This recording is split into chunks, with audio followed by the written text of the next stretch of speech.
Da tribuna da Câmara, o deputado federal Marcel Van Hatten se posicionou a respeito da censura generalizada ordenada pelo Tribunal Superior Eleitoral a pedido da coligação do candidato petista, o ex-presidente Lula.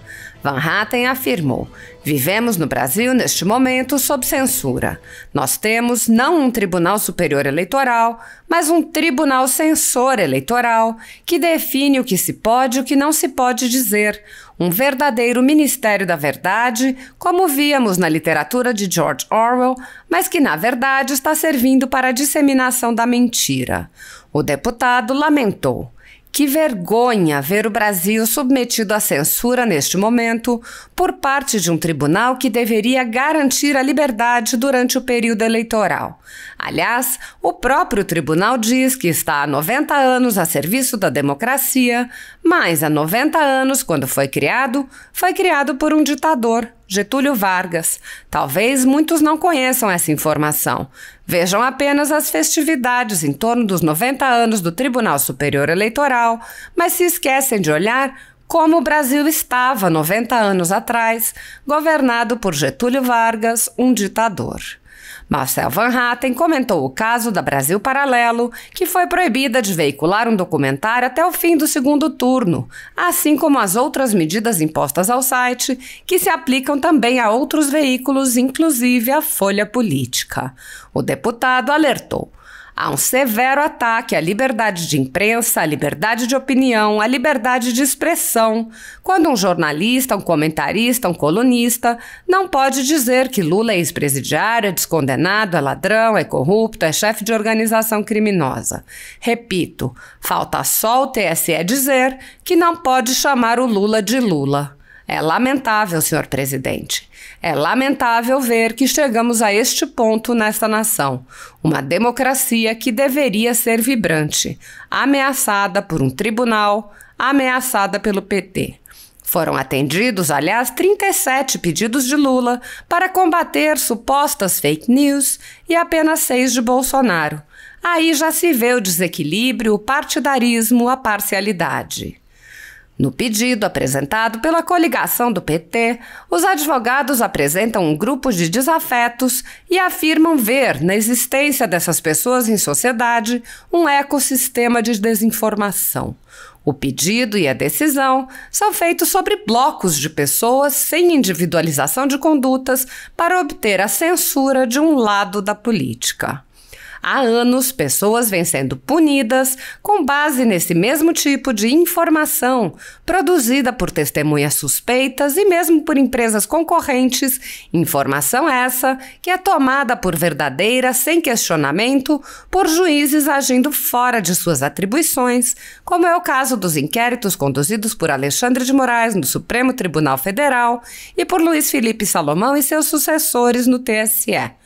A Folha Política atualmente tem toda a sua renda confiscada por uma canetada do ministro Luiz Felipe Salomão, do TSE, com o apoio e louvor de Luiz Roberto Barroso, Alexandre de Moraes e Edson Fachin. Há mais de 15 meses, todos os nossos rendimentos são retidos sem base legal. Incluída entre os desafetos do PT, a Folha Política também é alvo das mesmas medidas impostas a outros veículos pelo TSE. Se você apoia a Folha Política e pode nos ajudar a impedir que o jornal seja fechado, doe qualquer valor utilizando o Pix através do QR Code que está visível na tela ou usando o código ajude@folhapolitica.org. Se preferir transferência ou depósito, a conta da empresa Raposo Fernandes está disponível na descrição do vídeo e no comentário fixado no topo. Há 10 anos, a Folha Política vem enfrentando a espiral do silêncio, mostrando os fatos da política brasileira e dando voz a pessoas que o cartel midiático quer calar. Pix ajude@folhapolitica.org. Assista. Agora sim. Senhor presidente, caros colegas parlamentares, vivemos no Brasil nesse momento sob censura. Nós temos não um Tribunal Superior Eleitoral, mas um Tribunal Censor Eleitoral, que define o que se pode e o que não se pode dizer. Um verdadeiro Ministério da Verdade. como víamos na literatura em George Orwell, mas que na verdade está servindo para a disseminação da mentira. Que vergonha ver o Brasil submetido à censura neste momento, por parte de um tribunal que deveria garantir a liberdade durante o período eleitoral. Aliás, o próprio tribunal diz que está há 90 anos a serviço da democracia, mas há 90 anos, quando foi criado por um ditador, Getúlio Vargas.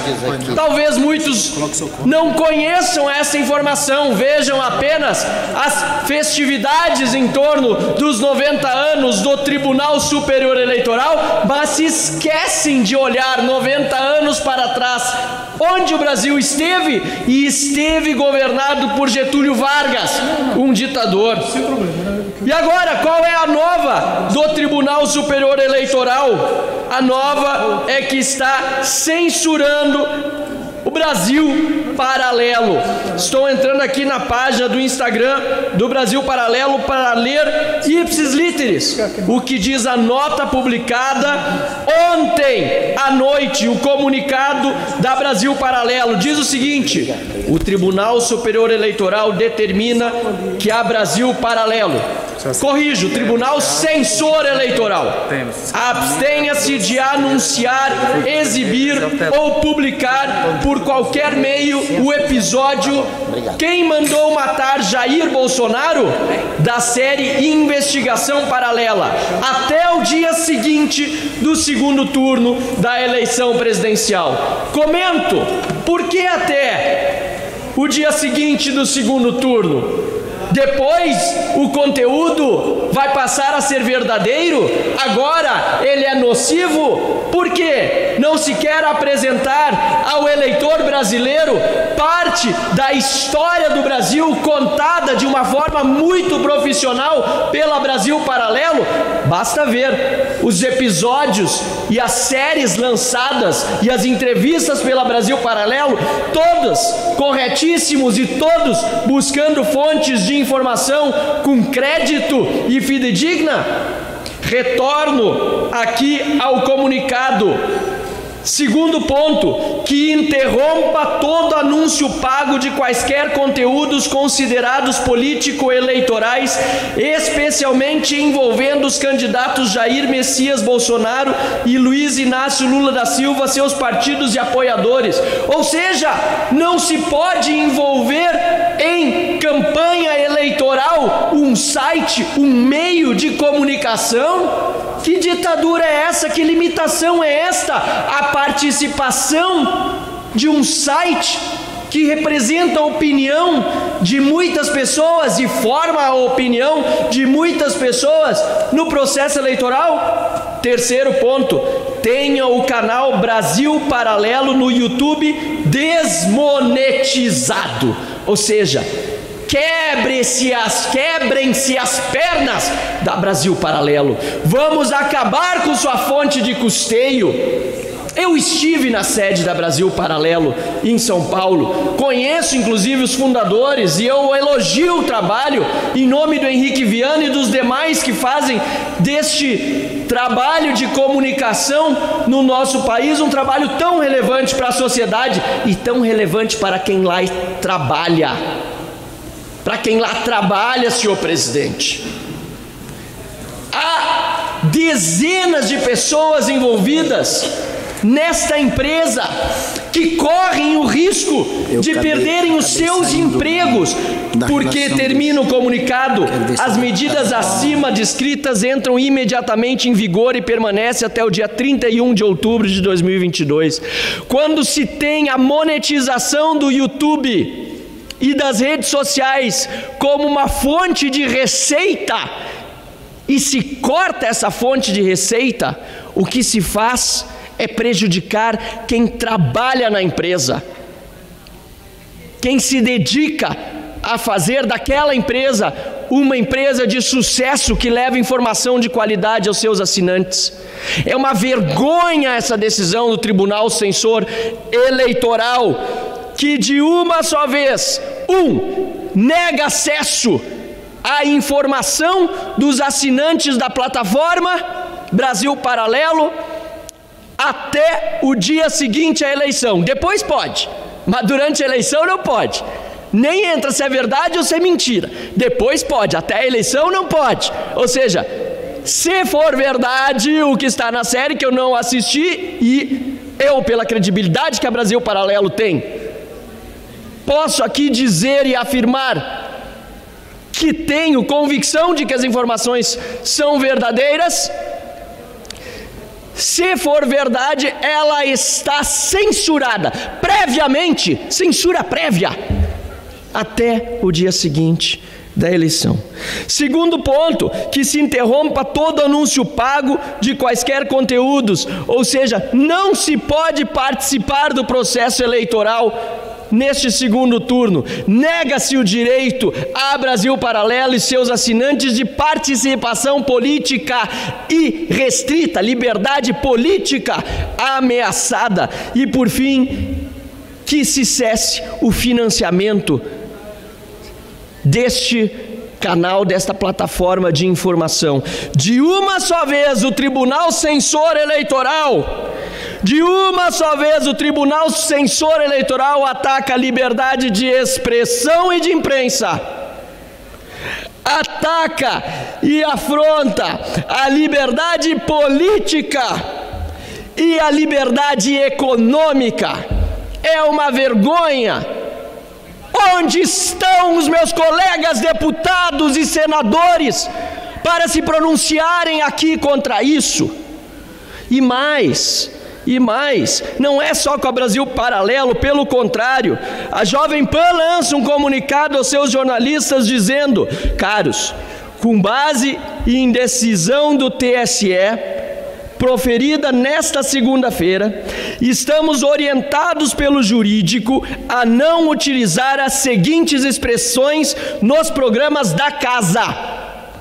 Vale para todos, aliás, não só jornalistas, comentaristas, colunistas da Jovem Pan, este comunicado interno. Quais são as expressões vetadas pela Jovem Pan com base em decisão do TSE? Ex-presidiário, descondenado, ladrão, corrupto, chefe de organização criminosa. Pois eu aqui digo, com base na Constituição que me garante a imunidade parlamentar, Lula é ex-presidiário, ministro Alexandre de Moraes e TSE. Lula é descondenado.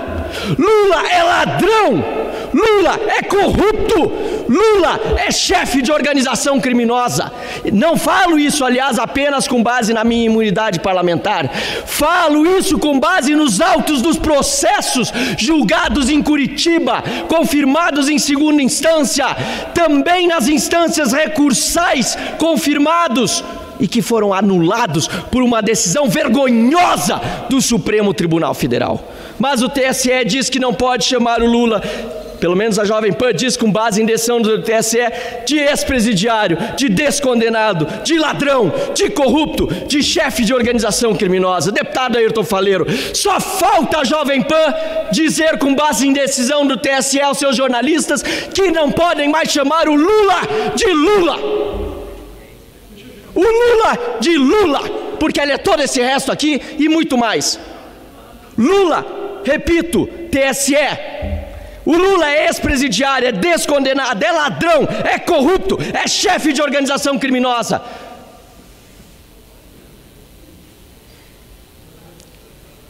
Há um severo ataque à liberdade de imprensa, à liberdade de opinião, à liberdade de expressão, quando um jornalista, um comentarista, um colunista não pode dizer que Lula é ex-presidiário, é descondenado, é ladrão, é corrupto, é chefe de organização criminosa. Repito, falta só o TSE dizer que não pode chamar o Lula de Lula. É lamentável, senhor presidente. É lamentável ver que chegamos a este ponto nessa nação. Uma democracia que deveria ser vibrante, ameaçada por um tribunal, ameaçada pelo PT, que aliás teve atendidos 37 pedidos de Lula para combater supostas fake news e apenas 6 de Bolsonaro. Aí já se vê o desequilíbrio, o partidarismo, a parcialidade. Vivemos um momento triste para a nossa democracia. E eu digo aqui desta tribuna que aqueles que acham que está no Palácio do Planalto quem ameaça a democracia estão muito enganados. Estão ameaçando a democracia desde já aqueles que estão em outros poderes, inclusive no judiciário. E querem voltar ao Palácio do Planalto aqueles que indicaram muitos dos que hoje estão. Muitos dos que hoje estão no Poder Judiciário querem voltar para subjugar o país à sua ideologia, à corrupção, aos demandos, e a isso tudo eu digo não. Sou independente, posso ter divergências e as tenho com Jair Bolsonaro e mesmo com o seu governo, mas não vou aceitar jamais a volta de Lula e do PT ao poder. Cidadão brasileiro, tenha preocupação com tudo isso que eu disse, não deixe o PT voltar.